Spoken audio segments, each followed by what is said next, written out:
A harsh screech of metal on metal split the stillness of the desert highway as Luke Carter jammed his foot on the brake tires smoking against the cracked asphalt. His old pickup's axle snapped like a brittle bone, sending the bed twisting and sparks flying into the dusky sky. 8-year-old Ethan Carter's wide eyes met his father's through the shattered windshield, a silent question hanging between them. What now? Luke's heart pounded as he killed the engine. The world around them suddenly too vast and empty.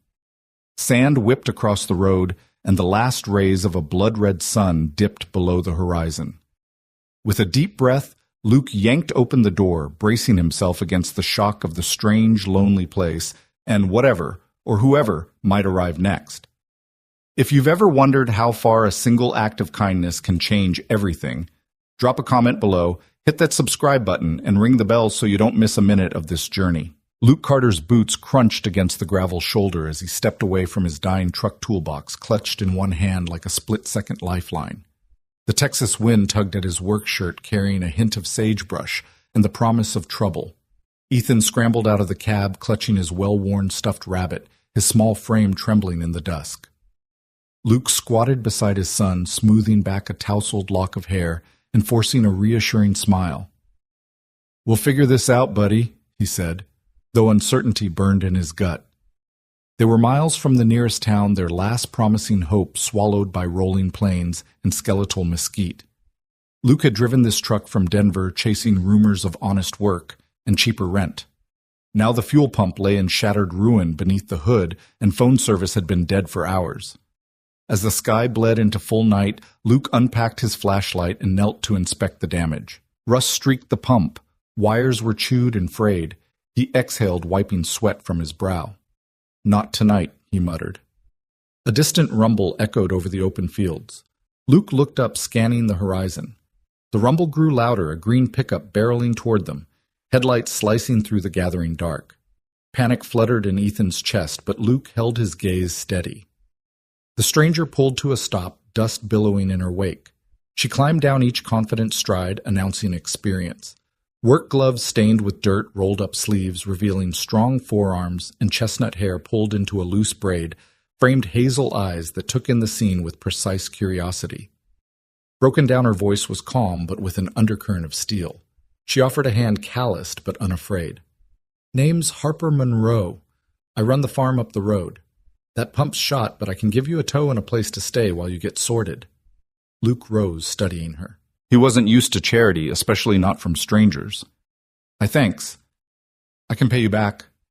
Harper waved a dismissive hand. "Don't worry about money. I need someone who knows a hammer from a wrench." She crouched to peer under the hood, nodding at his tools. "You look handy." Within minutes, she'd hooked a heavy-duty tow line to his truck's frame. Luke climbed into her green pickup. Ethan perched beside him, clutching his rabbit. The cab smelled of engine oil and fresh leather. As they pulled away, Luke caught a glimpse of Harper through the rearview mirror, a steely figure guiding them toward unknown possibilities.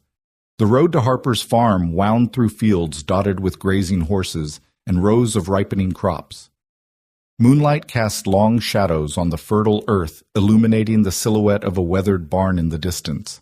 The farmhouse glowed with warm lamplight, like a beacon against the night. Ethan pressed his nose to the window, awe in his eyes. "Is it real, Dad?" "It's as real as we need it to be," Luke replied, voice low with cautious hope. They stopped in front of a small guest house beside the main house. Harper climbed out and offered them water and blankets. The guest house was modest running water, a small kitchenette, a soft bed Ethan's height. Luke set his tools inside, heart pounding with relief. Before turning in, Luke walked back to the barn's silhouette, imagining its battered beams and leaky roof. He felt a strange kinship with the place, both weathered, both in need of repair. Harper joined him, holding 2 steaming mugs of coffee. The air was crisp, tinged with earth and promise. "You sure you don't want rent?" Harper asked, handing him a mug. Luke took a sip, savoring the bitter warmth. "Tomorrow, after I see what I'm up against." He glanced up at the barn. "Mind if I take a look?" Together they stood in silence beneath a sky spangled with stars. The barn loomed before them, sagging beams and missing planks outlined in silver. Ethan poked his head around the guest house door. "Can I help?" Harper smiled, eyes softening. "Sure you can, champ. Tomorrow morning." Luke nodded at his son, protective pride stirring in his chest. Then he turned to Harper, grateful beyond words. "Thank you for everything." She lifted her mug in a quiet toast. "Welcome home, Luke Carter." As Luke climbed the guest house stairs, he felt the weight of the road slip from his shoulders. Tonight, for the first time in months, sleep came unbidden. Outside the farm rested under a velvet sky, ready for the dawn and whatever it would bring. Luke woke before the sun, eyelids heavy, but his mind already racing. He sat on the edge of the guest house bed toolbox at his feet like a talisman. Across the room, Ethan stirred blanket tangled around his legs. Luke ran a hand through his own hair, the early light painting the room in pale gold.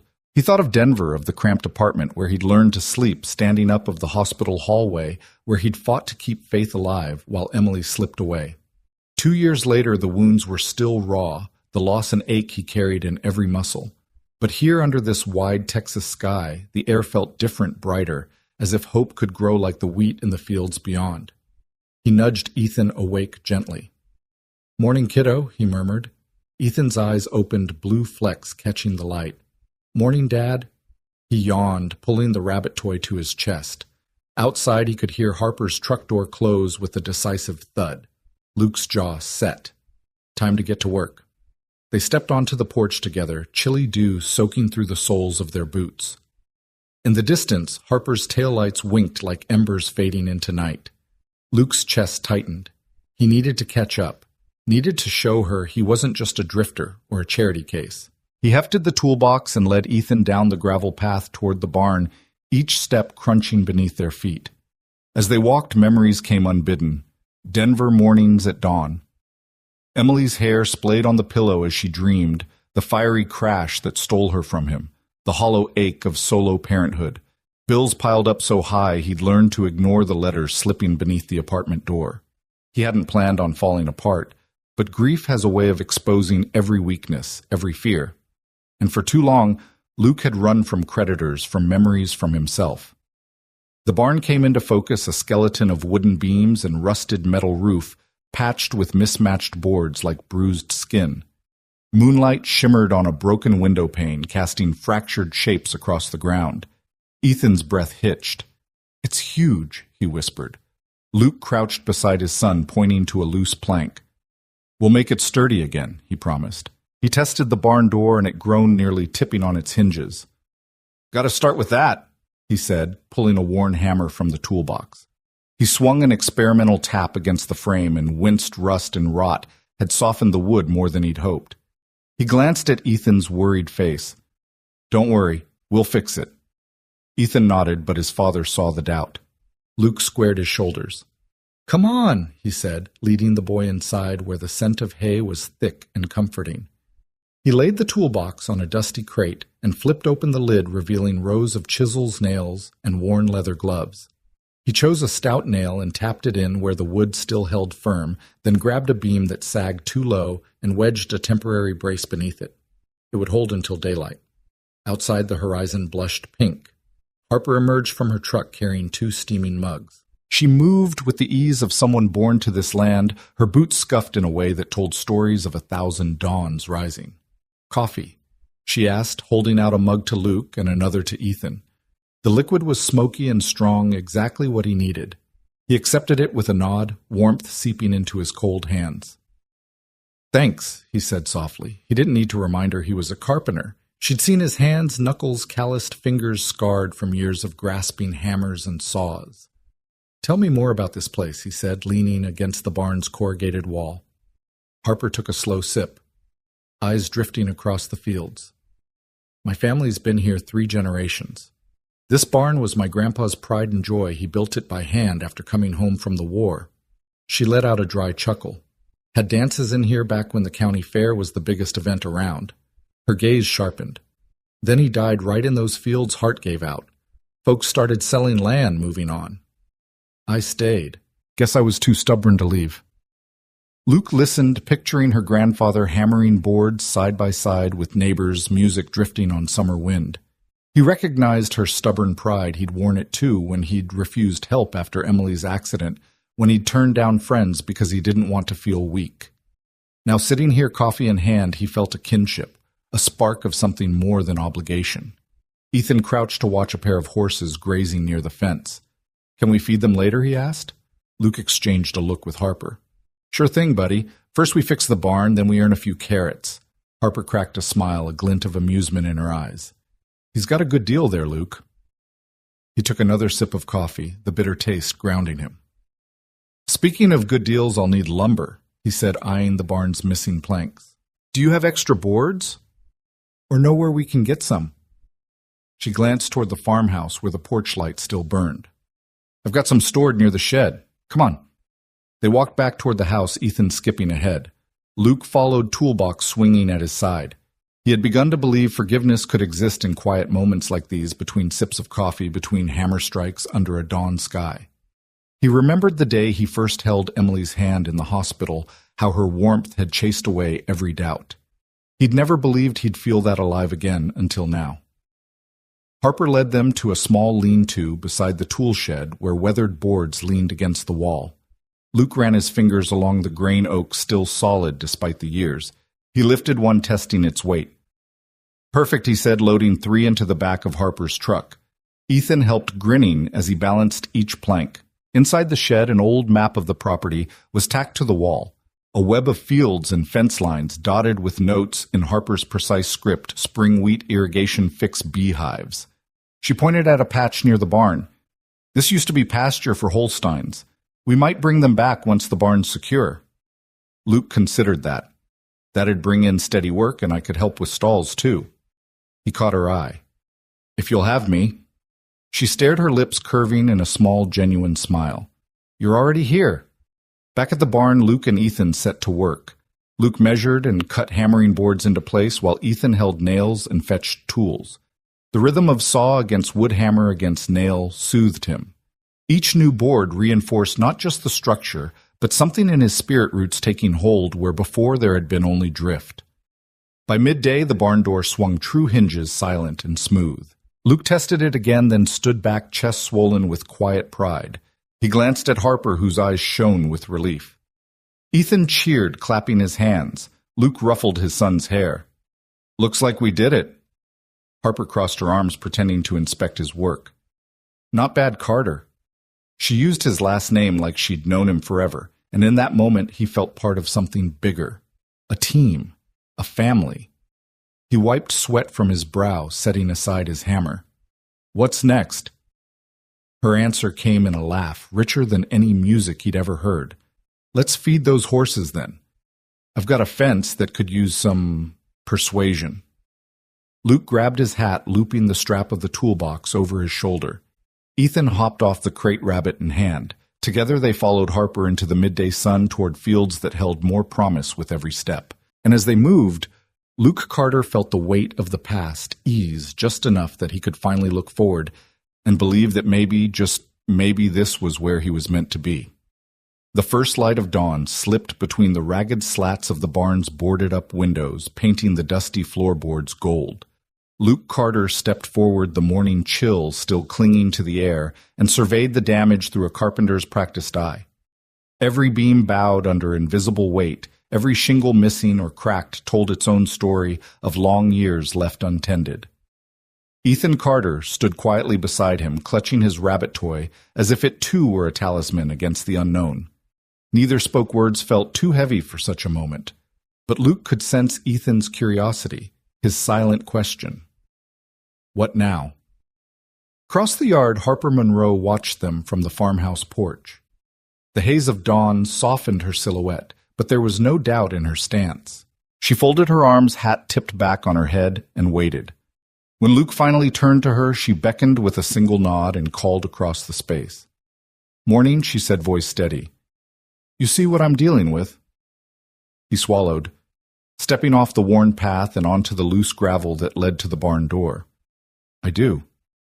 His gaze swept over the framework-rotted posts where wood once gleamed, a half-collapsed lean-to on one side, and the barn's massive doors hanging crooked on rusted hinges. He ran his hand along the edge of a broken board, splinters pricking his palm. "This place has history." You don't want to tear it down. Harper dropped her arms and pulled a folded paper from her pocket, a sketch of the old barn drawn years ago when it still stood proud. She handed it to Luke, her fingers brushing his wrist in the exchange. My grandfather used to say a carpenter's touch could bring life back to anything she said. Her hazel eyes locked on his. I can't pay you cash, but I need someone who knows his way around a hammer. I'll give you shelter meals and your son a safe place to run. You repair this barn and you'll have more than I can promise in town. Luke hesitated. Pride danced with desperation inside him.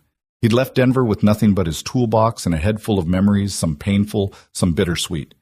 He'd crossed state lines on faith and rumor, chasing a chance to rebuild his life for Ethan. Now here was an offer that felt too good to be true, a home, meaningful work, a real fresh start. But no cash. He bristled. How could he feed his son without steady pay? Nights spent lying awake in that creaking guest house, bills piling higher than the barn rafters, sure as any paycheck in a factory. He glanced at Ethan, who had inched forward and was running his small hand along the side of the barn. The boy's eyes shone with a quiet excitement, as if he felt that this place could be theirs, a place where his laughter might echo off the wooden beams instead of bouncing off apartment walls. Luke inhaled the scent of hay and earth. He remembered Emily's gentle smile, the way she'd encouraged him to believe in second chances. He could almost hear her voice here. He met Harper's steady gaze. She didn't look away. Her offer was more than a job. It was trust. He straightened, bringing the paper sketch to his chest as if it were a shield. I'll do it, he said, voice low but firm. I'll fix your barn. He extended his hand. Harper stood brushing lint from her jeans before taking his hand in a firm shake. In that moment, the old wood structure behind them shifted from ruin to promise.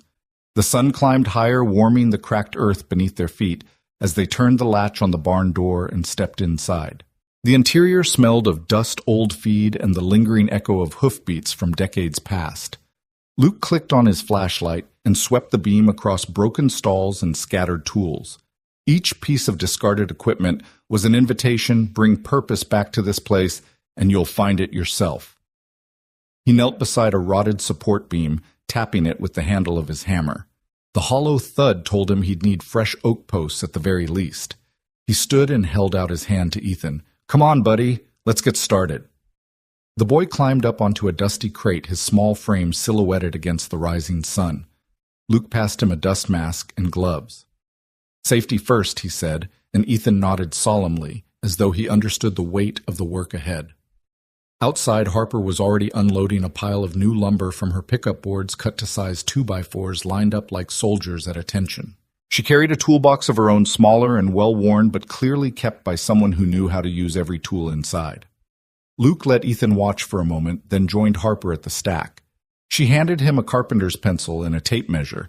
Together they marked the lengths they'd need, shoulders brushing as they worked in comfortable silence.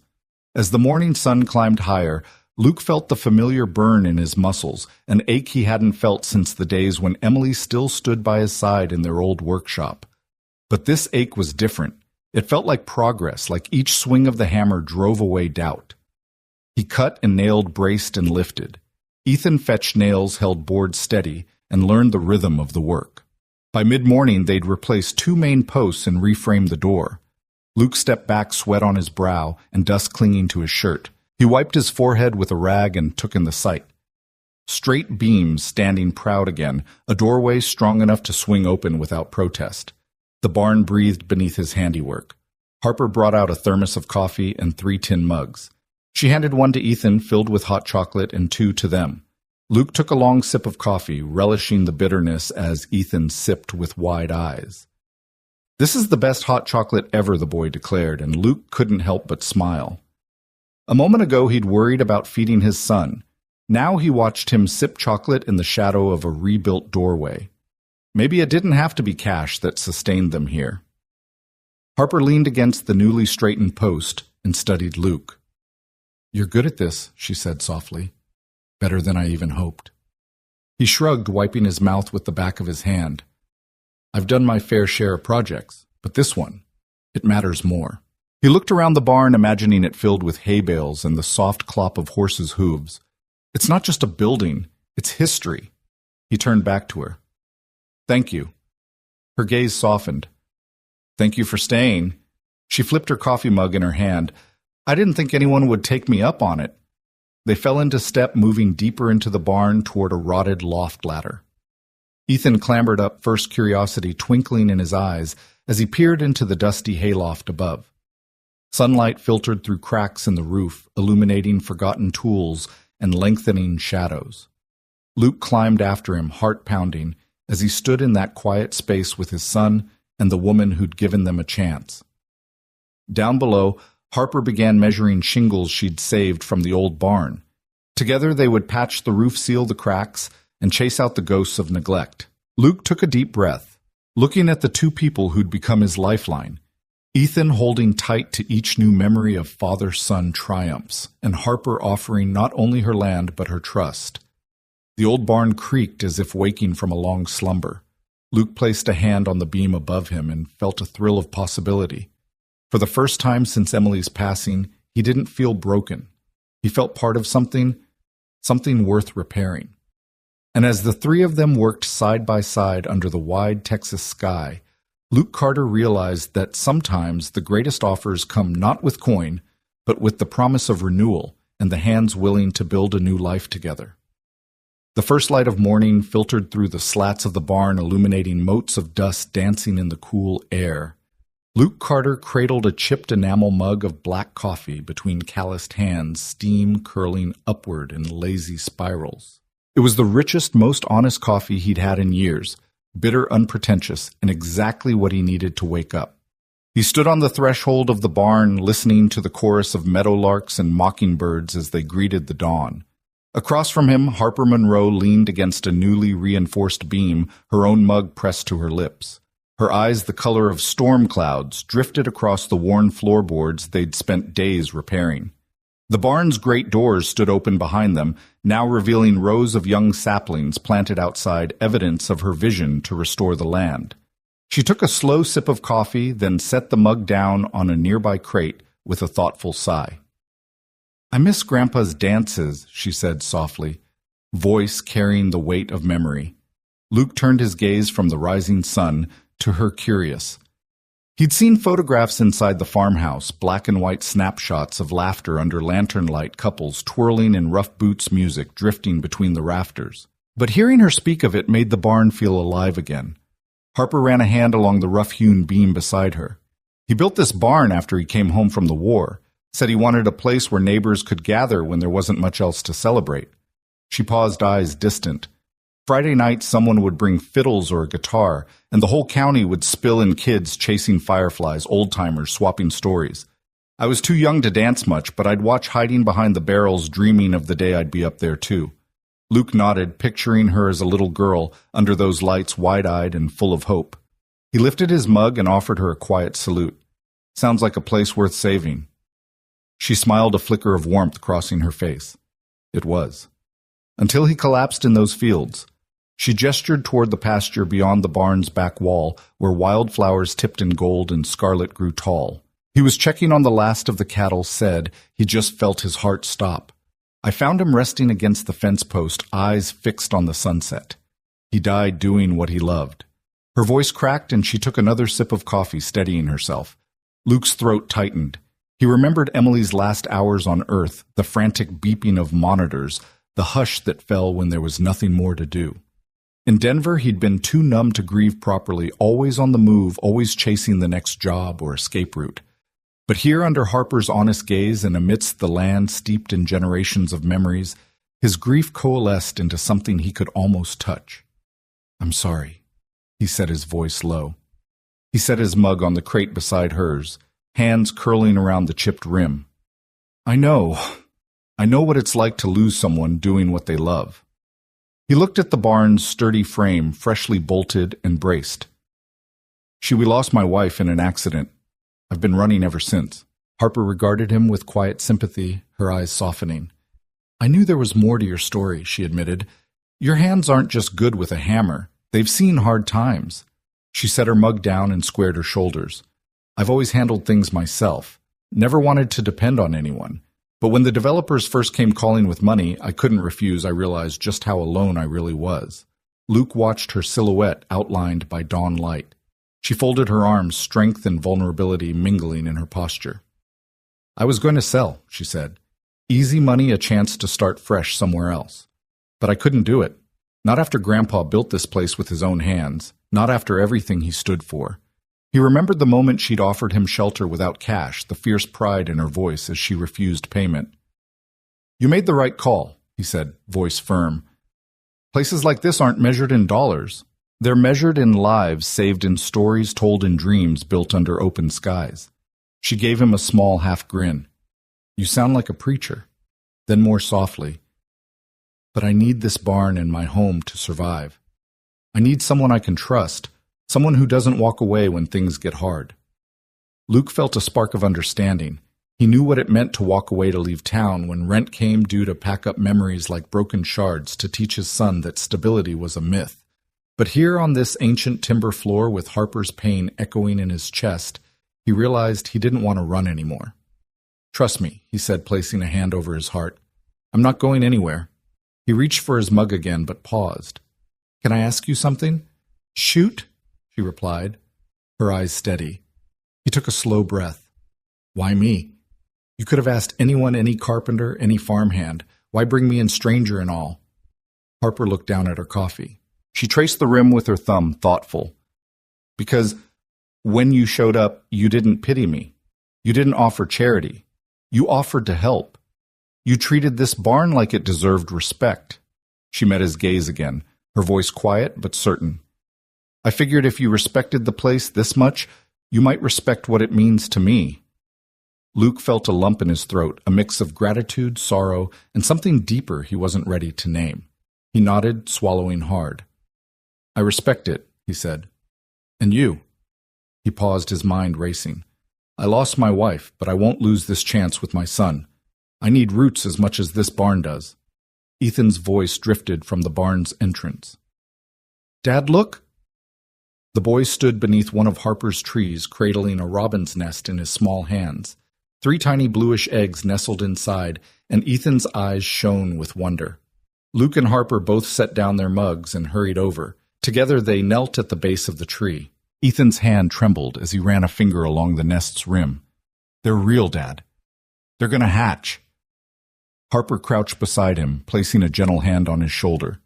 "Promise you will keep this tree safe, buddy. Your mom would have loved these eggs." Luke's throat caught at the mention of Emily.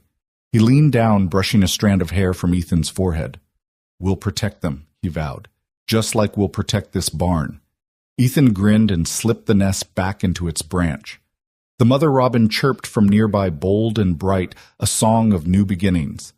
The 3 of them watched until the bird settled over her eggs, then rose together, hearts a little lighter, as the sun climbed higher, warming the barn's wooden frame. Luke and Harper returned to the coffee crate.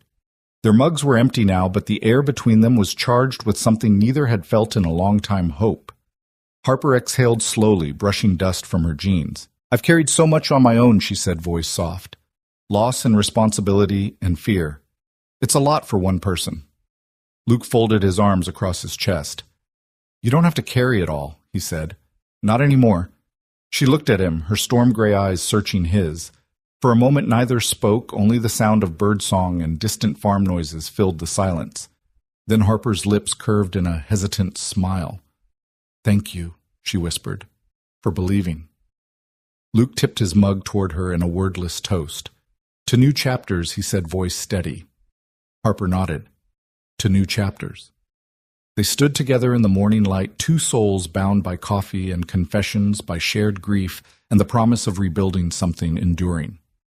The barn behind them was more than an old structure now. It was the foundation of a new life, one neither of them would have to face alone. And as the sun rose fully over the fields, Luke Carter realized that sometimes the strongest beams are forged in honesty and held together by hearts willing to trust again. The sun had climbed higher before they paused for a mid-morning break, long enough to wipe the sweat from their brows and lean against the newly repaired fence line. Luke braced his hands on his hips, chest heaving as the warm breeze carried the scent of wild grasses and fresh-cut wood. Behind him, Ethan darted through the tall golden stalks, laughter echoing across the field as he pursued a scruffy tan dog that had wandered in from who knows where. The dog twisted and bounded, tongue-lolling, turning the chase into a game of zigzag pursuit that drew hearty chuckles from both boy and beast. Harper stood a few yards away by the tool shed, her hands resting on her hips, watching with bright eyes. The morning light turned her hair to spun copper, and she let out a soft, unguarded laugh when Ethan finally scooped up the dog in his arms, burying his face in its fur. Luke watched the scene, chest tightening with a warmth he hadn't felt in a long time. Kindness, real, unforced kindness, wasn't a stranger here. It lingered in the laughter and the way Harper's shoulders relaxed as she smiled in the careful way Ethan cradled the dog, as if it were his best friend. He lifted his hammer, gripping the wooden handle like a promise, and bent to drive the next post into the earth. The center of the post aligned with a chalked mark on the ground, and he raised the hammer overhead. With each strike, the post sank deeper, settling into its place, as if anchoring something far greater than wire and wood. The rhythmic thunk resonated in his bones, each blow sealing him more firmly into this life, this moment. By the time the post was flush with the ground, Luke had sweated through half his shirt. He leaned on the top of the hammer, breathing deeply, and allowed himself a quick glance toward Harper. She'd crossed her arms beneath her chest, tilting her head, and there was a spark in her storm-gray eyes, something like admiration mixed with curiosity. Luke's breath caught, and for a heartbeat neither of them moved. Then she turned away, busying herself by wiping down a set of pliers, but Luke felt the electric pull of those few seconds more keenly than any gust of wind. "Great work," she called out, voice carrying lightly. "That post is plumb and level." He straightened, nodding, and stepped back to survey the line of posts, a neat row, now standing proud, ready to support sturdy wire. "Looks solid," he said, wiping his palm against his jeans. He tugged the hammer free of its cradle on his belt and zipped his jacket halfway up, preparing to wind the wire. Harper joined him at the fence, carrying a coil of galvanized wire that gleamed in the sun. She tossed one end toward him, and he caught it without a word. Together they fed the wire between each post, looping it around the carved grooves and twisting it tight with special pliers. Side by side, their arms brushed occasionally, sending a pleasant sting through Luke's forearms. He felt the brush of her sleeve against his skin and paused to look at her, catching her off guard. She met his gaze, eyebrows raised, and then her mouth curved into a small, knowing smile. She reached up, tucking a stray strand of hair behind her ear, as if she'd been caught daydreaming. Ethan's distant yelp of delight broke the spell. He'd managed to coax the dog into a gentle trot beside him, and the pair were galloping back toward the fence like two old friends reunited. The scene tugged at Luke's heart, his son finally lighthearted again after so much upheaval. The friendly mutt swinging alongside him, Harper's unguarded smile as she watched. It felt like a dream he'd once believed impossible, a family of three, rebuilding on open land that cared more about hard work than banknotes.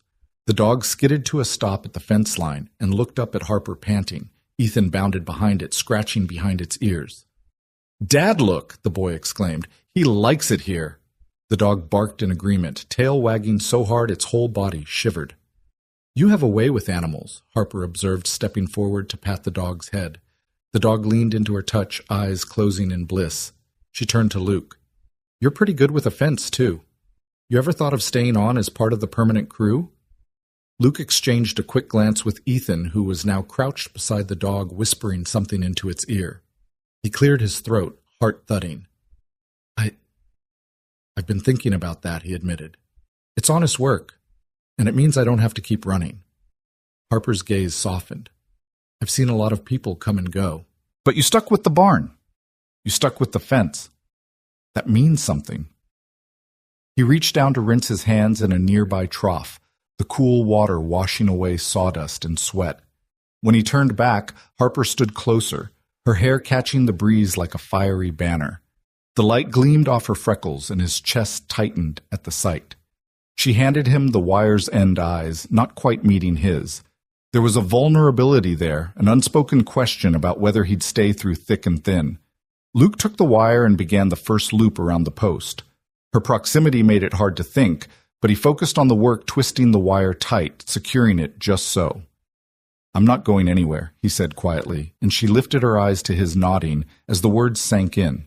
They worked in silent harmony, the only sounds the twang of wire, the labored breathing from their exertion, and distant birdsong. Each completed section of fence felt like another affirmation of partnership, wood and metal uniting under their shared effort. As the final wire snapped into place, Luke stepped back and laid down his hammer. Ethan and the dog bounded over gap-toothed smiles and wagging tail, a testament to the morning's triumph. Harper handed them both a cool glass of water condensation dripping down the sides. Luke took a long drink, savoring the relief that came from quenching thirst earned by honest labor. He glanced at Harper, and she offered him a glass amber light refracting through the cold liquid. He raised his glass in a makeshift toast. To new fences and new beginnings. She clinked her glass against his. To staying put, she replied, voice warm. Luke allowed himself a small smile as he watched Ethan and the dog tumble in the grass, chasing their own shadows. Around them, the fields of golden wheat shimmered like a sea under the midday sun. He thought of the barn rising behind them, its beams straight and strong once more. He thought of Harper's shy laughter and the way her eyes lingered on him when she thought he wasn't looking. And he thought of the future of days spent repairing fences, nights around bonfires of building something that could last. As they turned to gather their tools, dust kicked up around their boots, swirling in the afternoon light. Luke watched the particles dance in beams of sunlight, settling slowly back to earth. In that haze, he saw more than just work unfinished. He saw possibility, a life rooted in this land, in Harper's steadfast gaze, in his son's carefree grin. A breeze lifted the corner of his jacket, and he caught Harper's eye again. They shared a quiet moment, a look too loaded to dismiss. His heart pounded in his chest, and for once he didn't want to run. He simply let the dust settle around them, feeling the warmth of the day, and the spark between them, knowing that whatever tomorrow held today was enough. Harper's pickup came to a whickering halt just as the dog and Ethan bounded back to them, tongues lolling in the late afternoon sun. Luke Carter wiped sawdust from his brow and tossed the last coil of wire onto the grass. The fence stood straight and proud now, a silent testament to hours of honest work. Around them the wheat fields swayed in golden waves, a soft wind carrying the distant lowing of cows and the promise of evening chores. "Looks good," Harper said, brushing a stray lock of hair from her face. She reached out and touched the fence rail lightly, as if greeting an old friend. "Thanks to you." Luke stepped closer, offering her a water bottle, and watched her shoulders relax for a moment. Ethan clasped the dog's collar, trying to keep it still, and Luke crouched to ruffle his son's hair. "Nice work today, champ," he said, smiling down at him. "Ready for supper?" Ethan's grin lit up the field. "Can we have biscuits and gravy?" he asked, boots sinking into soft soil. Harper laughed, a warm sound that alleviated the last of Luke's lingering fatigue. "Biscuits and gravy it is." She turned toward the farmhouse, brush in hand, but paused when the gravel driveway groaned beneath the weight of a sleek black SUV. The engine's hum cut through the pastoral calm like a cynic's sneer. Ethan's laughter stalled as he and the dog watched the vehicle roll to a stop.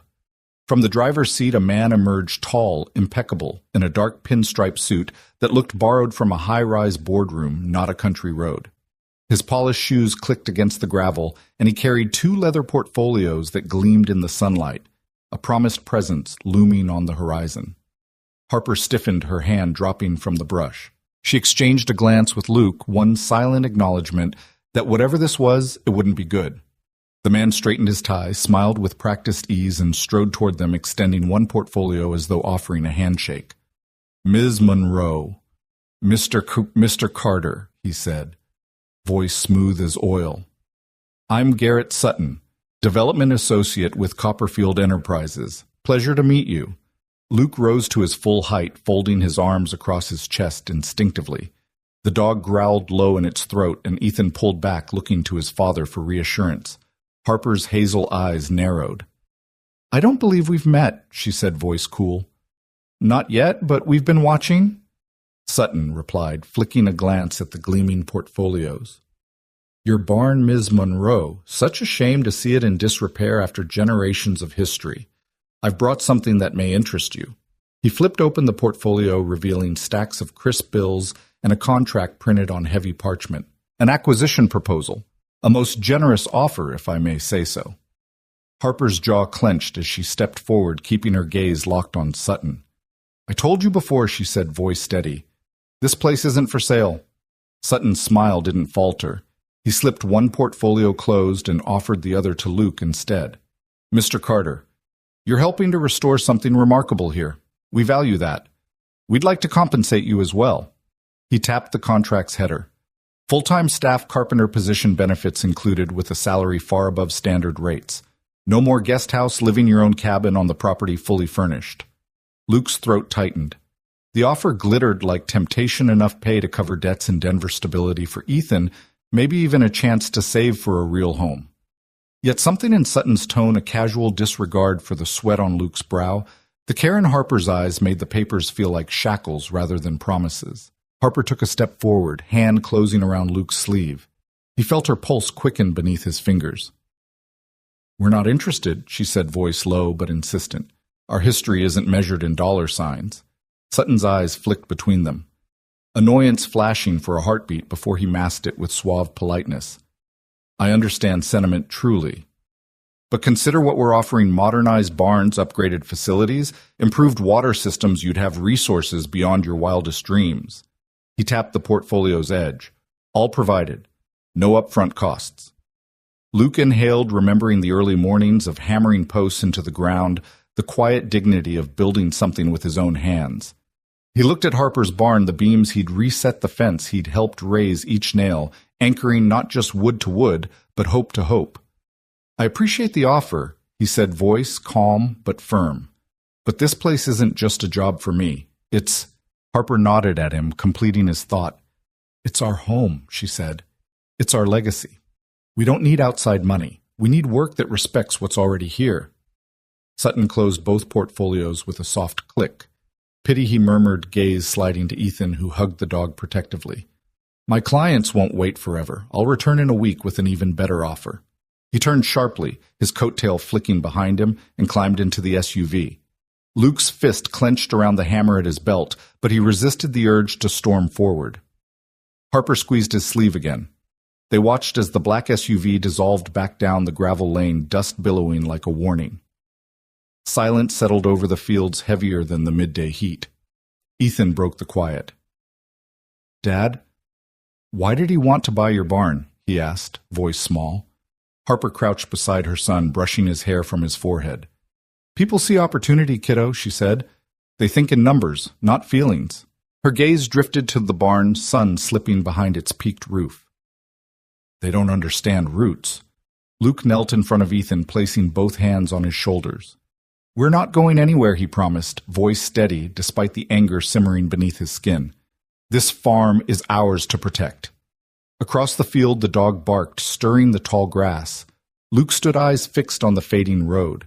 In that moment he made a silent vow: this fight. Harper's fight was now his, too. Whatever Sutton brought back in a week, he and Harper would be ready. He would stand guard over this land as fiercely as he had stood guard over his own son's heart. Harper's hand slipped into his fingers, curling around his rough calluses. She looked up at him, vulnerability mingling with resolve in her storm-gray eyes. "Thank you," she whispered. He covered her hand with his own calloused palm. "Always," he said. Together they turned back toward the barn, back toward work that mattered. Overhead the sky stretched wide and unbroken, as if daring them to protect it. And as they crossed the threshold into the place they both called home. Luke Carter knew that some battles, like some loves, were worth every ounce of sweat, every drop of blood, every silent promise made under the sun. The wind shifted without warning, carrying a low, rolling rumble of thunder across the endless pale fields. Luke Carter pulled his jacket tighter around his broad shoulders as he strode toward the tool shed, checking the latches on every door. Beside him, Harper Monroe's hair whipped in the sudden gusts, and she pressed a hand to her brimmed hat, eyes darting to the horizon where ashen clouds billowed like angry waves. The air tasted of ozone and promise, and even before the first drop of rain fell, there was a crackle of electricity that set the hairs on Luke's forearms to standing. "Storms moving faster than I thought," he said, over his shoulder voice nearly drowned out by the wind.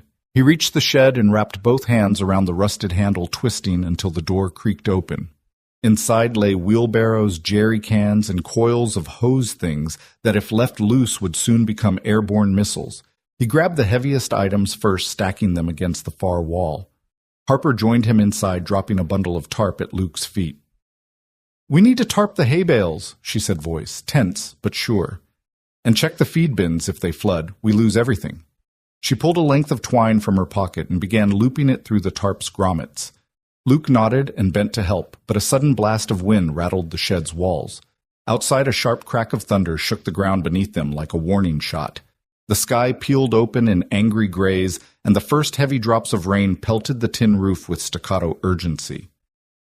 "I'll handle the barn," Luke shouted, hefting a coil of twine over his shoulder as he dashed back outside. Harper tucked the tarp under her arm, and together they surged into the storm. Rain hammered down in sheets, almost horizontal now, stinging their faces and plastering their hair to their foreheads. The wind roared, uprooting dirt and whipping the tall wheat stalks into frantic waves. Luke looped the twine around a stack of hay bales near the barn's side entrance, tying the tarp securely. He paused, water sluicing down his cheeks, to shout to Harper, "How's it look?" "Secure," she yelled back, her voice straining against the gale. She pointed over his shoulder, and Luke spun to see the pasture fence, the very line they'd reinforced just days before cracking and peeling away under the wind's fury. A horizontal beam had splintered, leaving a gap wide enough for the herd of horses to spill through. Luke's heart lurched. The fence he bellowed and sprinted toward the broken section. Harper followed, abandoning her tarp for the moment. They arrived just as one startled mare tore through the gap, nostrils flaring and hooves pounding the churned earth. A second horse whinnied and followed, then two more panics surging through them like wildfire. Luke dove to close the gap, grabbing the broken post with both hands. Rain sluiced down his jacket as he hauled it back toward the others. The wood was slick and splintered, but he jammed it into the soil and braced it with a length of twine that Harper handed him between gusts. Harper knelt by the trembling mare, the rain pelting her back as she murmured soft words of reassurance. She ran a hand along its neck, voice low and melodic. The horse's flanks heaved, muscles rippling beneath a slick hide, but she did not flinch. Instead, she swept her free arm around the animal, guiding it back toward the makeshift pen Luke had steadied. With a grunt, Luke fastened the top loop of twine, pulling the fence wire taut and tying the post firmly in place. He rose and faced the horses, making himself appear as large and steady as he could. "Easy," he called in a calm tone, raising his arms slowly so as not to spook them further. "We've got you." The rain soaked through his shirt, but he barely felt it. His focus narrowed to the horse's wild eyes and shaking legs. One by one, encouraged by Harper's gentle coaxing and Luke's looming presence, they stepped back through the gap into the shivering enclosure. Ethan's earlier laughter of chasing the dog felt a lifetime ago. A jagged bolt of lightning split the sky overhead, flooding the pasture with blinding white light and a deafening clap of thunder. Luke reflexively stepped backward and yanked Harper out of the fence's path, colliding with her in a tangle of arms and hearts pounding in unison. Their breath came in sharp gasps, moisture-laden and mingling in the storm's raw fury. They clung together for a moment, eyes-wide bodies pressed tight against the howling wind. Luke's hand found Harper's waist, fingers twisting into the fabric of her shirt as if anchoring them both to solidity. Harper's palm rested against his chest, feeling the rapid drumbeat of his heart beneath thick denim. "Are you—" Luke began, but the words were lost under the thunder's roar. Harper forced a laugh that cracked on her lips, but her eyes shone with relief. "I'm fine," she shouted, stepping back just enough to look up at him. Rain streamed down her storm-gray eyes, tracing rivulets across her cheeks like rivets of courage. "You saved me." He shook his head. Concern and something else, something warmer, flickering through his gaze. "Should have been paying attention," he said, voice low. "I'm sorry." She brushed a strand of drenched hair from her face as Luke straightened. "You didn't have to," she started, but thunder cut her off again, and she tucked a trembling hand behind her ear, steadying herself on the fence rail. Luke reached out and caught her hand before she could turn away. "I've got you," he said, each word deliberate and sure. He stepped closer, so close that her breath came mingled with his own, warm against the chill blowing across the pasture. She took a shaky breath, shoulders drooping as adrenaline gave way to something like calm. "Thank you," she breathed. He offered a faint, grateful smile, though his shirt clung to his chest and every muscle sang with fatigue. "Come on," he said, nodding toward the barn's cover at last. "Let's get inside before this roof blows off." Together they guided the last of the horses to safety, ensuring each animal settled back into the pen without further panic. Ethan's small voice called from the barn's open doors. He'd crept out with a flashlight, watching from beneath the shelter. Luke shot him a quick thumbs up, then turned back to Harper. She brushed rain from her face, trying to shake off the chill. "We're lucky," she said, and her voice wavered just a fraction. "Could have been worse." Luke nodded, wrapping an arm around her shoulders and steering her back toward the barn. The structure groaned and creaked under the storm's assault, but it held. They burst inside water, sluicing off their clothes onto the wooden floor. Ethan ran to them, wide-eyed, clutching his rabbit toy like a lifeline. "Dad, Harper." "You guys okay?" he asked, voice small. Luke knelt and hugged him tight, then glanced up at Harper. She smiled, brushing mud from her jeans. "We're okay," she told Ethan. "Just a little excitement." The barn's interior was dim but dry, the air thick with hay and warmth. Harper found a pair of towels and tossed one to Luke. As he patted himself dry, she wrapped the other around Ethan's shoulders. The little boy's teeth chattered faintly, but he grinned, undaunted. Luke leaned against a beam, catching his breath. He looked across the barn at Harper, whose eyes caught his in a way that said more than any words could. The storm outside raged on, but here beneath shelter, they stood side by side, partners in every sense. He thought of how far he'd come from a roadside breakdown, to a makeshift home, from a solitary itinerant carpenter, to someone with a son and a future worth fighting for. And in that moment, with Harper's hand on his arm and the horse's soft knickers drifting through the wooden walls, he felt something fierce and undeniable swell in his chest. "You all right?" Harper asked softly, stepping closer. He nodded, voice thick with emotion. "More than I've been in a long time." He reached for her hand, intertwining their fingers. "Thank you for everything." She pressed his hand against her heart. "We'll be all right," she said, a promise in her tone. Outside, the thunder continued its relentless march across the sky, and lightning sketched white-hot veins through the clouds. But inside the barn, warm with shared resolve, Luke Carter and Harper Monroe faced the storm together, steady, unbroken, and unafraid. Night had settled over the farm like a velvet cloak, the storm's fury reduced to distant rumbles fading into the horizon. Luke Carter stepped out onto the back porch, the boards creaking beneath his boots. He could still taste the sharp tang of adrenaline in his mouth, mingling with the earth's damp musk. Beside him, Harper Monroe held 2 short glasses of amber whiskey, each swirling with ice that clinked softly in the quiet night air. She offered one to Luke, her fingers brushing his just for an instant, enough to send a warm spark through his chest. "Here," she said, voice low, steady, "for surviving the storm." He accepted the glass and raised it in a silent toast. The liquid burned as it slid down his throat, a comforting fire against the chill the rain had left behind. Lightning had vanished, replaced by a clear sky, spangled with stars so bright they seemed to hover just above the treetops. The farmhouse lights cast a soft golden glow over the porch, illuminating the weathered planks and the few chairs they'd arranged in a conversational arc. They sank into those chairs, Luke on the left, and Harper on the right, elbows on knees, glasses cradled in their hands. For a while they only listened, the wind whispering through the nearby pines, the distant lowing of cows settling for the night, and the soft patter of drying leaves. Finally, Harper exhaled and set her glass on the railing. She wrapped her fingers around it, knuckles whitening.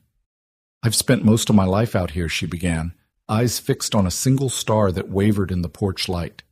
"Fighting for this place against developers, against drought, against anything that threatened to take it away." Her voice cracked on the last word, and Luke leaned forward, concern knitting his brow. "What happened?" he asked gently. She looked over at him, then eyes weary, and took a slow sip before answering. "Every time I let someone in my heart, my trust, they ended up leaving.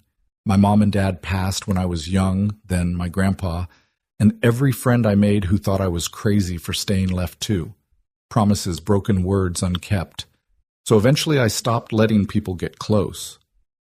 Luke watched her silhouette, the way her shoulders hunched as if burdened by invisible weight. He thought of his own scars. Emily's smile flickering in his mind, the hospital's cold corridors, Ethan's small hand searching for reassurance. He understood fear of loss better than most. He set his glass on the bench between them and reached for her hand. "Harper," he said, voice soft enough that her name sounded like a plea. "You don't have to face those battles alone anymore." She pulled her hand back as if stung eyes flicking away. The wind stirred her hair, lifting stray strands like whispered secrets. "I'm used to being alone," she said, voice brittle. "Alone is safe. Alone I know what to expect. Let someone in and you risk losing more than land. You risk losing yourself." Luke's chest ached at her words. He reached out again more tentatively this time, tracing a line on the wood between them. "I'm not going anywhere," he repeated. "Ethan and I, this farm, it's our home. I'm here to stay." Her eyes found his in the dim light, and for a moment the porch vanished. There was only his steady gaze, her own heartbeat echoing in her ears. Her defenses quivered as if a hairline crack had turned into a full fracture. Luke felt it too, the tender edge of hope, the terrifying promise of more than he'd ever allowed himself to want. He moved forward, closing the gap by inches until his knee nearly brushed hers. She inhaled sharply, the motion catching in her throat. He lifted his hand, fingertips hovering before his chest. When his flesh almost brushed hers, she drew back, pulling her knees tight against her body. She began, voice quivering. Then she shook her head as if trying to dislodge a painful thought. "I can't," she whispered. "I'm not good at this." Luke's heart stuttered. He swallowed down the rush of disappointment and laid his hand flat on the porch floor beside hers instead. The closeness was enough to feel her warmth, the residual thunder of her pulse. "It's okay," he said softly. "I understand." She cast her eyes down, staring at the grain of the wood, a silent battle waging behind her lashes. Luke could almost see her memories, every one she'd lost, every promise broken, shadow dancing behind her gaze. He reached into his jacket pocket and withdrew a folded piece of paper. "I wrote this earlier," he said, voice gentle. "It's nothing fancy, but I wanted you to have it." Harper's brows knitted as she looked from his hand to the paper. He slid it across the wood to her, and she unfolded it with trembling fingers. Inside were 3 lines written in Luke's careful script. "I choose you. I choose this land. I choose us, no matter how hard the fight." She blinked as though waking from a dream, and the words trembled in her grasp. Luke leaned forward, eyes unwavering. "You don't have to fight alone. Let me stand with you."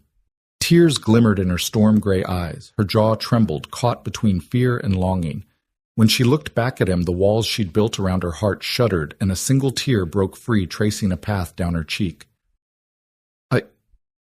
She began, voice hoarse and bitter lip. The moment stretched between them, suspended in the night air. Then she closed the paper, folded it once, twice, and slipped it into her pocket. Her hand found Luke's on the porch floor, hesitating before covering it with a tentative pressure. He inhaled sharply at the contact, her fingertips seeking his fingertips, a fragile bridge spanning the chasm of her fears. "I'm scared," she admitted, voice barely above a whisper. "I don't know if I can do this, letting someone in believing they'll stay." Luke's chest tightened, but he kept his voice gentle. "I'll stay," he said. "Every day you have to remind yourself that I'm here, I'll be." Harper lifted her head, and in her storm-gray eyes he saw gratitude, relief, and that flicker of something more. Something neither wanted to name just yet. She took a slow breath, leaning forward, until her other hand joined the first, encasing his in hers. Their fingers curled together, a small defiance against the loneliness she'd known for too long. Luke edged closer still, mind telling him to wait to let her set the pace, but something in her softened surrender pulled him forward. Their foreheads brushed breath, mingling in the cool night, and for an instant time held its breath. Then reality closed in. Harper's eyes fluttered open, panic sharpening her gaze. She drew back with a shaking laugh, standing abruptly. "I'm sorry," she whispered. "I can't." Luke's heart lurched, but he stayed seated, watching her retreat to the far end of the porch. She wrapped her arms around herself, knees drawn tight as if protecting a wounded heart. Luke set his glass on the railing unused and rose to follow her hands raised in peace. "Harper," he said softly, stepping into the dim circle of porch light. "It's okay. We'll take this slow. We'll go at your pace." She shut her eyes, pressing her back against the wall, and nodded once, sharply. "Okay," she echoed, voice distant, slow. Luke exhaled relief, mingling with an ache that wouldn't fade. He turned and retrieved his glass, raising it toward her in a quiet toast. Harper watched him for a moment, then gave a small, almost imperceptible nod. They didn't speak again that night. Instead, Luke sat in the empty chair she'd vacated, whiskey glass cradled between his hands, and watched her through the porch's soft glow. He saw her silhouette etched against the farmhouse window, and he understood her walls had begun to crumble, but she'd not yet learned to lean on someone else's strength. A soft breeze rattled the porch rail, and Luke let the night's calm settle around him. He would wait, patient, unwavering, for her fears to ease, for her trust to grow, for her hand to slip back into his without the tremor of doubt. And in the silent communion of that porch under the starlit sky, he vowed once more he was there to stay, come what may. The morning sun slanted through the kitchen window, catching dust motes and golden shafts as Harper Monroe unfolded the county notice across her grandmother's maple table. The paper crackled between her fingers, its stark lettering spelling out words she had never wanted to see. Notice of intent to exercise eminent domain. She stared at the paragraph that followed, heart pounding so hard she thought she might collapse right there into her wooden chair. They're taking it, she whispered, voice raw. Her fingers trembled against the paper as she read on Garrett Sutton's name, inked into every line, the county officials complicit in a plot to seize her land for public redevelopment. Public redevelopment, he'd called it, a golf course, luxury homes, a shopping center, places empty of history, hollow of meaning. She dropped the notice, letting it slide to the floor, and pressed her palms flat to the table as if to keep the world from spinning off its hinges. Luke Carter stood in the doorway, toolbox in hand, fresh from the barn. He paused at the sight of Harper's ashen face. "What is it?" he asked, voice gentle. Harper looked up, eyes wide and haunted. She reached for the notice, her knuckles white. "Eminent domain," she said, words jagged. "They're seizing the farm, Luke. They filed it yesterday under Garrett's influence. He's enlisted the county to force me out." Luke's chest tightened. He set the toolbox down with a thud that echoed through the room. He leaned forward and scooped up the notice, scanning the dense legalese. His jaw clenched, and then in a motion born of fury and protection, he slammed the paper onto the table. The wooden top rattled under the impact.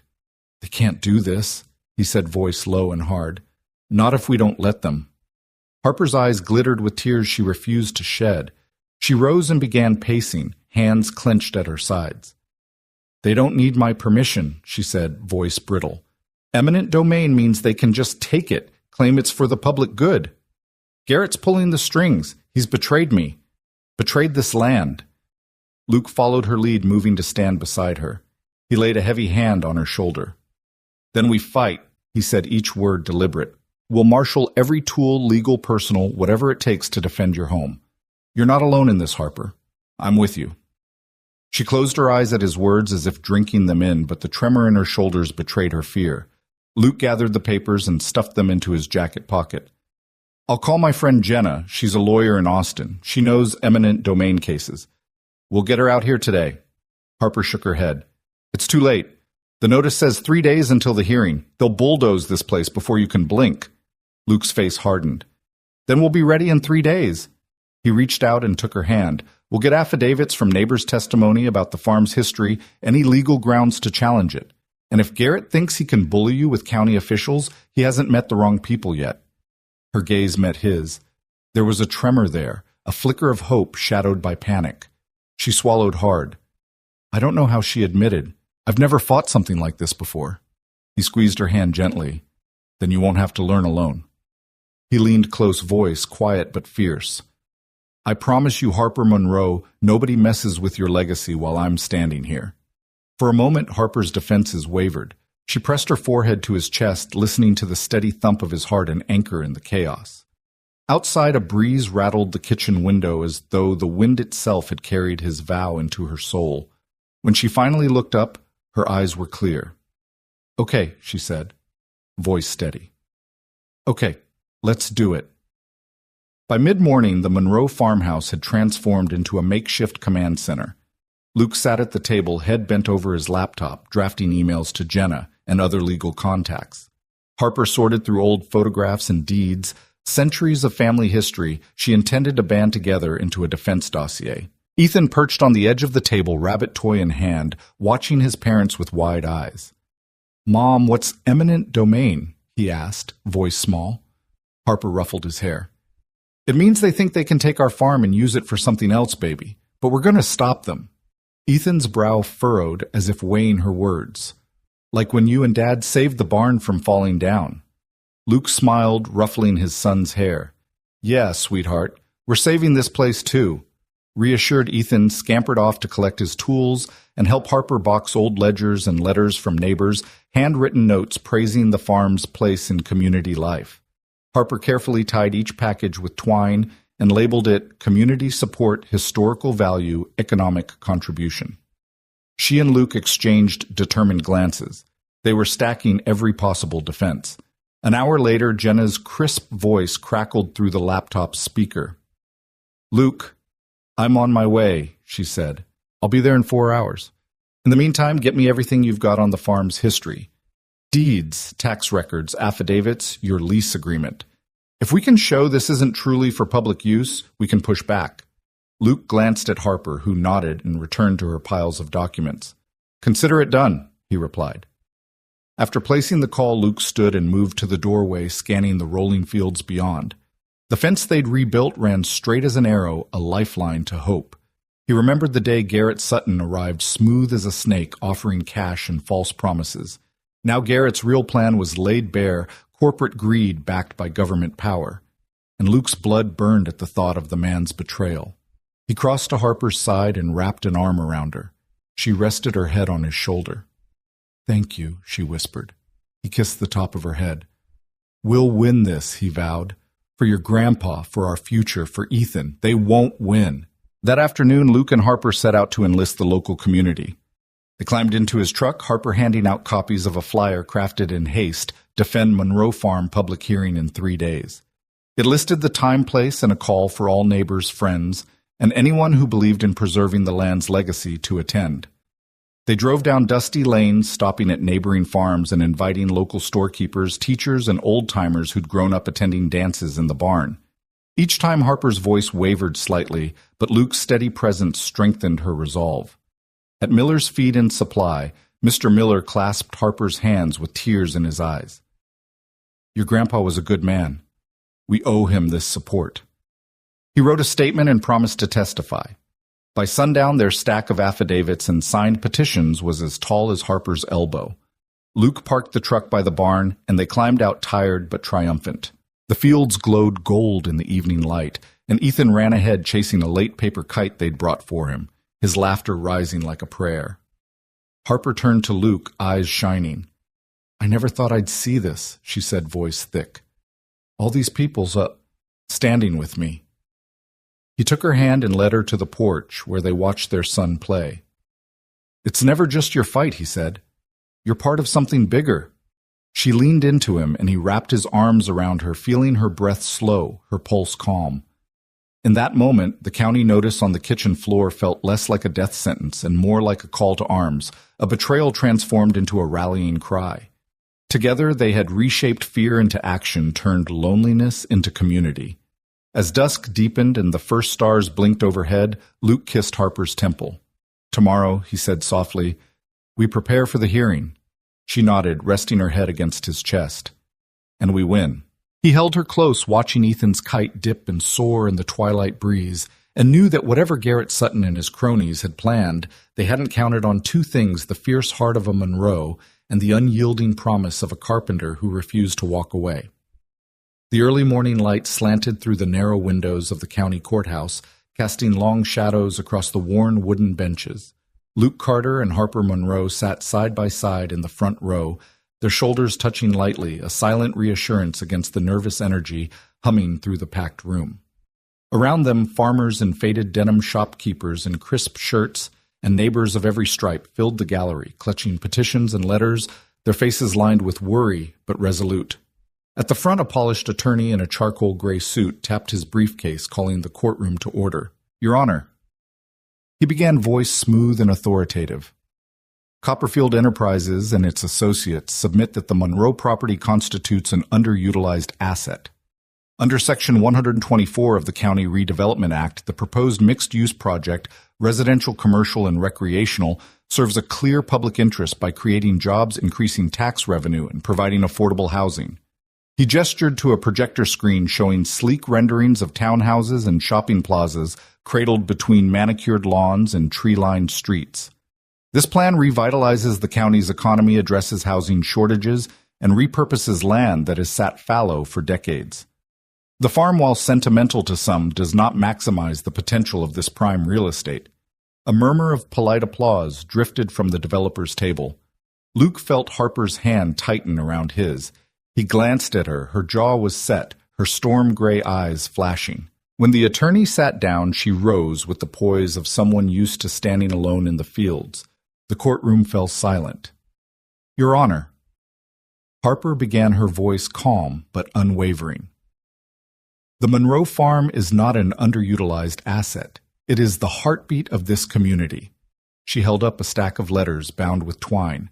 "These are from friends and neighbors, teachers, grocers, mechanics, people whose livelihoods depend on the crops grown here, on the livestock we raise, on the seasonal workers who find their weekend jobs at harvest." She handed one letter to the bailiff for the judge's review. Each of these voices testifies to the farm's ongoing contribution.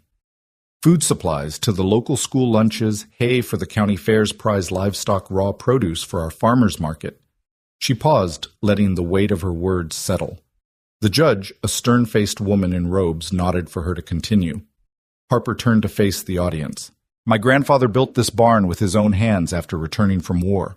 My parents taught me to respect this land. When drought came, we irrigated. When fences fell, we repaired them. This farm feeds more than cattle. It feeds hope. It feeds tradition. It feeds a sense of belonging that no shopping center can replace." Soft sniffs rose from the gallery. A neighbor dabbed at her eyes. Harper drew a steadying breath. "I'm not against progress," she said, voice trembling. "But progress that bulldozes history, that uproots families who have tilled this soil for generations, achieves nothing but short-term gain at the cost of community resilience." She sat, and a tangible hush fell. The developer's attorney rose, again adjusting his cuffs. "Miss Monroe's sentiment is commendable, but it does not override the public good. Revenues projected exceed maintenance costs by 300%, and the community will benefit from the influx of business and infrastructure." Luke stood before the defense table, shifting the weight of his boots on the scuffed wooden floor. He swallowed the lump in his throat and stepped forward. "Your Honor, members of the board," he said, voice steady though his heart thundered. "I'm not a lawyer, I'm a carpenter. I came here looking for work and found a home that my son and I deserve. But today I stand here because I believe in more than profit margins. I believe in roots."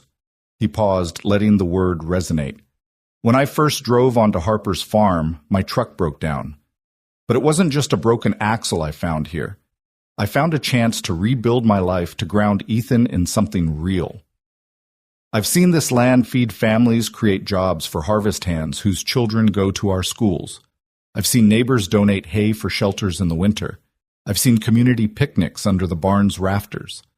That's more than underutilized. It's the lifeblood of a county that needs more than new roofs and brick facades." Luke lifted his gaze to the judge. "Take this farm away from us, and you take away the promise of second chances, the heritage of hard work, the stories that bind us together. You replace them with sterile developments and empty streets at night. I've built things all my life, fences, barns, tables for families to gather around. But the most important thing I've helped build here is community, and that is priceless." He returned to his seat as gentle applause rippled through the gallery. The developer's attorney looked momentarily off balance, pressing his lips together before regaining composure. He rose for a final rebuttal, but his words rang hollow compared to the conviction that filled the room. The judge consulted her notes, then looked out at the crowd. "I appreciate the heartfelt testimony presented today on both sides. This is a complex matter involving economic development and preservation of heritage. I will review these arguments and the submitted evidence. A ruling will be issued within 2 weeks." A collective breath seemed to release as murmurs spread through the courtroom. Luke reached for Harper's hand beneath the seat fingers, interlacing in gratitude and relief. She turned to him, eyes shining with unshed tears and fierce pride. Outside, the late afternoon sun was waning, the sky painted in strokes of pink and orange. The courthouse steps were crowded with voices, neighbors offering congratulations, photographers from the local paper capturing smiles, attorneys shaking hands with witnesses. Amid the chaos, Luke and Harper stood side by side, their shoulders aligned as if forming an unbreakable wall. Harper leaned her head on Luke's shoulder. "Thank you," she whispered, voice thick with emotion. He kissed the top of her head. "Thank you for fighting, and for letting me stand with you." They watched as Ethan, flushed with excitement, waved from the front steps, clutching a small sign reading "Save Monroe Farm." In that moment, uncertainty still lingered 2 more weeks before the judge's decision, but for the first time the threat of losing everything felt surmountable. Together they had faced the courtroom scrutiny and shown that home and history are worth more than any profit. And as the gathered crowd began to break apart under the glow of dusk, Luke Carter and Harper Monroe walked down the courthouse steps hand in hand, ready to weather whatever came next, secure in the knowledge that when roots run deep, they can withstand any storm.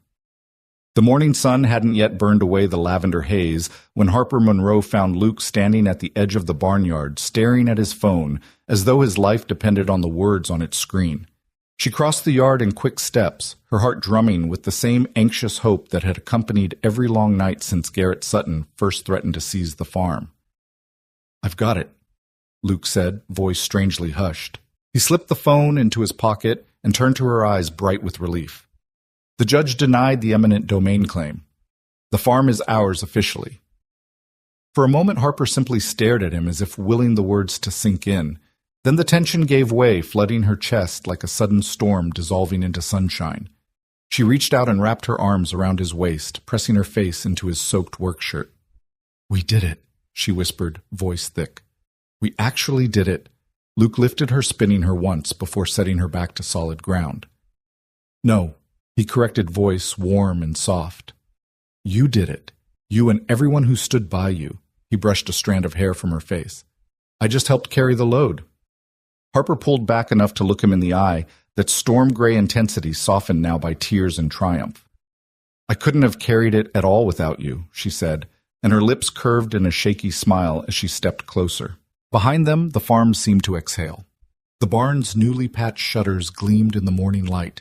The fence lines that they'd rebuilt stood straight and strong, and even the horses in the pasture ambled quietly as if attuned to the shift in atmosphere. Among the rows of corn and wheat neighbors began to appear Mr. Miller from the feed store waving his hat, the Wilson family holding a plate of freshly baked biscuits. Old Mrs. Alvarez, her cheeks rose with pride as she brought a basket of plums from her orchard. Luke and Harper exchanged a glance that said everything words couldn't. Together they strode toward the farmhouse, hands linked as cheers and laughter followed in their wake. Ethan raced ahead, rabbit toy bouncing in his arms, flanked by local children who'd spent the night sleeping under hay bales in solidarity. When he reached his parents, he threw himself into both of their arms, squealing, "You saved the day!" Harper knelt to scoop him into her lap, brushing grass from his hair. "We saved our home, buddy," she said, pressing her cheek to his. He giggled, and Luke crouched beside them, planting a kiss on Ethan's forehead. "And you helped too," he added. "You made this place better just by being here." As the sun climbed, a potluck breakfast emerged on the farmhouse porch, stacks of biscuits, jars of preserves, plates of scrambled eggs and bacon sizzling on warming stones. Harper and Luke moved down the line like honored guests, thanking each neighbor in turn, their hearts swelling with a pride that felt as nourishing as any meal. Laughter and conversation wove among them. Memories of the fight, hopes for the future, plans to expand the barn's dance nights next season. By midday, the festivities began to wind down. Harper found herself back at the porch's edge, cradling a steaming mug of coffee. Luke joined her, pulling a chair beside hers. Between them, a vase of wildflowers Luke had picked that morning glowed in the sun. They sipped in companionable silence, watching Ethan chase fireflies across the lawn, their delicate lights flickering like tiny beacons of joy. Harper leaned into Luke's shoulder, inhaling the scent of his linen shirt mixed with morning air. "I can't believe how light everything feels," she said finally. "I kept waiting for the other shoe to drop." Luke tilted her chin up, brushing his thumb across her cheek. "No more waiting," he promised. "We've got this place for good now." He lifted his coffee mug in a small toast. "To Monroe Farm, home sweet home." Harper returned the toast, her lips brushing the rim. When she looked up, Luke's eyes shone with something more, an invitation loaded with unspoken promises. She felt the gentle pull of his gaze, the warmth in his tone, and her own heart responded without hesitation. "Luke," she whispered, voice trembling in anticipation. He set his mug down and reached for her hand. Their fingers intertwined, and for a moment the world narrowed to the two of them on that sunlit porch, the hum of farm life a distant echo. Luke rose and offered her his hand. "Come with me," he said softly. Harper smiled, curiosity and delight sparkling in her eyes as she took his hand. He led her down the porch steps across the flagstone path and into the arms of a golden field where the fireflies drifted like living lanterns. The sky overhead was a canvas of gentle lavender streaked with clouds, tinted rose by the setting sun. Luke stopped and turned to face her, his eyes reflecting that soft glow. He brushed a strand of hair from her face, and she leaned into the touch, her breath catching as his fingers lingered. They stood just a breath apart, the field around them alive with summer's lullaby, the distant low of cattle, the rustle of leaves, the electric buzz of fireflies. Luke's hand slid to Harper's waist, drawing her closer, and her free arm rose to rest against his chest, fingers splaying against his shirt, where her heart pounded beneath. Their eyes met and held, each searching the other's gaze for permission. Then, with the tender inevitability of dawn, Luke leaned in. His lips met hers in a kiss both slow and fervent, a release of everything they'd held back through storms and courtrooms and sleepless nights. The world hushed around them, and the lavender sky dipped its colors lower, as if bowing to their union. Harper's arms rose to loop around his neck, bringing him even closer. Her fingers tangled in his hair as she deepened the kiss, tasting the sweetness of relief, of victory, of love finally laid bare. When they parted, breaths mingling and hearts racing, Luke pressed his forehead to hers. "I've wanted that for so long," he murmured, voice husky with emotion. Harper traced his jaw with her fingertips, tears shining like dew in her eyes. "So have I," she admitted, "more than I ever let myself believe I could." He smiled, brushing his lips across her brow, then her temple. "We'll have plenty of time to believe now," he said, "here where everything matters." She rested her cheek against him, listening to the steady beat of his heart, the fireflies dancing around them in a silent benediction. Together they watched as the lavender dusk deepened into a velvet night, lit by 1,000 glowing wings, a perfect ending to a chapter forged in struggle, sealed with resilience and crowned by their long-awaited vulnerability. And in that field of fireflies with the farm safe beneath them, and the promise of tomorrow shining as brightly as the stars above Luke Carter and Harper Monroe knew they were finally home. The sun rose in a rosy haze over Monroe Farm, painting the freshly rebuilt barn in shades of rose gold. Luke Carter wiped his brow as he stepped out of the new woodworking shop, inhaling the rich scent of sawdust and pine that now mingled with morning dew. Behind him, the rhythmic hum of sanders and the steady tap of chisels echoed from inside, where he shaped oak boards into fence posts and farmhouse furniture that would last generations. The shop's open doors welcomed each breeze, carrying with it the promise of fresh beginnings. Ethan Carter, barefoot and carefree, darted through the emerald rows of young corn, his laughter trailing behind him like a ribbon. He bent to examine a ladybug perched on a leaf, its red shell glistening in the dawn light, before sprinting off again to chase a butterfly dancing between stalks. Luke watched his son's boundless energy and felt a swell of pride. These fields were no longer just land. They were the backdrop to Ethan's happiest memories, a far cry from the cramped apartment they once knew. Across the yard, Harper Monroe stood on the grain bin surveying the morning's work. The barn's new timbers gleamed sturdily beneath its metal roof, each plank and beam a testament to sweat-earned renewal. A row of planters she'd installed beneath the windows now brimmed with bright marigolds and trailing vines, her way of celebrating life's resilience. She climbed down boots crunching on gravel and waved to Luke, who gave a confident thumbs up. Then she headed toward the greenhouse by the chicken coop to check on seedlings sprouting in neat rows. By mid-morning, neighbors began to drift in Mr. Miller with fresh hay bales. Mrs. Alvarez bearing jars of plum jam, and the Wilson children clutching wildflower bouquets. They gathered beneath the shade of the old oak tree beside the barn, where a long picnic table groaned under the weight of homemade breads, pies, and a steaming kettle of lemonade. The chatter was easy, friendly. Conversations wove through plans for harvest dances in the barn loft and rotating work schedules in the fields. It felt less like a gathering to commemorate victory and more like an ordinary Wednesday morning, an ordinary miracle. Luke emerged from his shop carrying a set of handcrafted rocking chairs he'd built for the wraparound porch.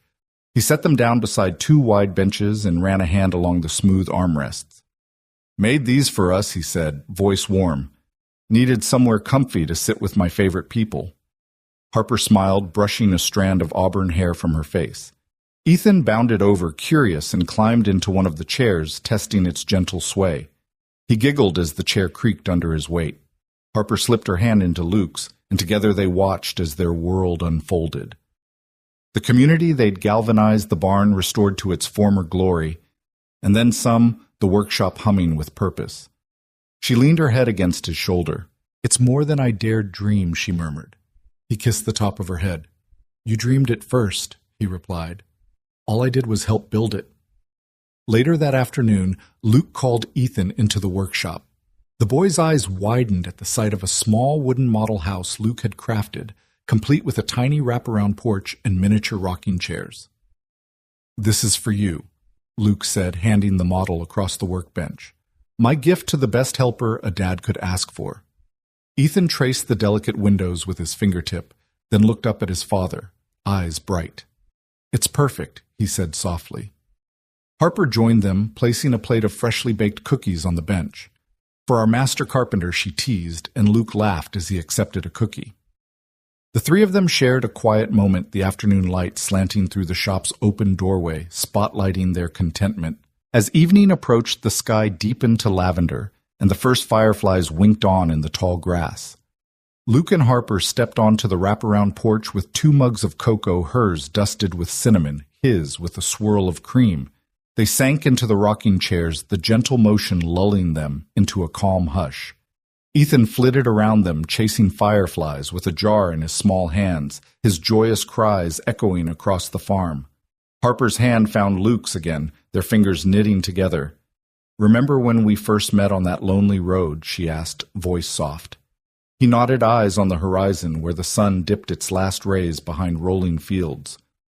"I thought I was running from everything he said, but I ended up finding what I needed most." She smiled, leaning her head against his shoulder.